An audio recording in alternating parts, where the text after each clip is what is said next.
വെളിപ്പാട് പുസ്തകത്തിലെ ഏറെക്കുറെ അവസാനത്തെ അധ്യായമാണ്. സന്തോഷത്തിന്റെ ദൂതുമായി മാലാഖ വീണ്ടും അവതരിച്ചെന്ന് നനച്ചതാണ്. പക്ഷെ 2 മിനിറ്റിനിടെ 2 വട്ടം ആഞ്ഞടിച്ച കിലിയൻ ചോലിയിൽ പതറിയെന്നതും നേരാണ്.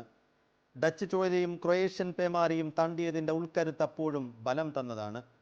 അധിക സമയത്തെ സന്തോഷവും ചോലിയിൽ കടപുഴകിയപ്പോൾ വീണ്ടും നിരാശപ്പെട്ടതാണ്. ഇനിയും അയാളെ പരീക്ഷിക്കുന്നതിൽ അർത്ഥമില്ലെന്ന് കളിദൈവങ്ങളിൽ ആർക്കായിരിക്കും തോന്നിയിട്ടുണ്ടാവുക, അറിയില്ല. മരണത്തിനും ജീവിതത്തിനുമിടയിലെ നൂൽപാലത്തിൽ വീണ്ടും നീളത്തിലുള്ളൊരു കൈ സഹായത്തിനെത്തുന്നു. ചുവപ്പു മഷി കൊണ്ട് അടിവരയിട്ട ഈ അധ്യായത്തിൽ എമിലിയാനോ മാർട്ടിനസ് എന്ന കാവൽക്കാരൻ്റെ രൂപം എന്തായിരിക്കും? ലുസൈൽ സ്റ്റേഡിയത്തിന് മുകളിൽ ഉയർന്ന ശാപമോക്ഷത്തിൻ്റെ വെളുത്ത വാവിനെ നോക്കി അയാൾ പുഞ്ചിരിച്ചു. തനിക്കായി മാത്രം മുളച്ചു പൊന്തിയ മണൽപുറ്റുകളെ നന്ദിയോടെ നോക്കി. കിരീടമില്ലാത്ത രാജാവിന് ഖത്തർ രാജാവ് തന്നെ കിരീടമണിയിക്കണമെന്നതും മറ്റൊരു നിയോഗമാകണം.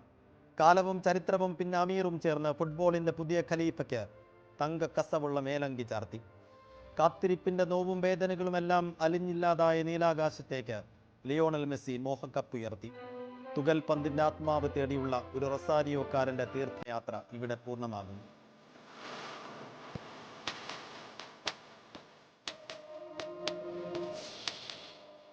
നന്ദി ലിയോ.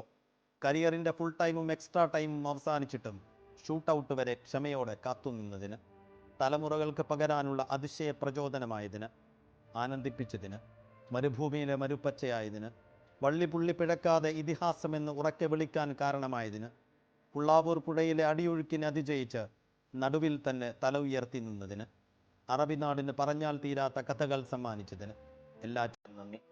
ലോകം മുഴുവൻ റൊസാരിയോ തെരുവുകൾ പണിത് ബ്യൂണസ് അയേഴ്സിൻ്റെ പ്രാന്തങ്ങളിൽ വീണ്ടും പുനർജനികൾക്ക് കാരണങ്ങളിട്ട് ലിയോണൽ മെസ്സി അനശ്വരനാകുന്നു. PC Saifuddin, media 1, Doha.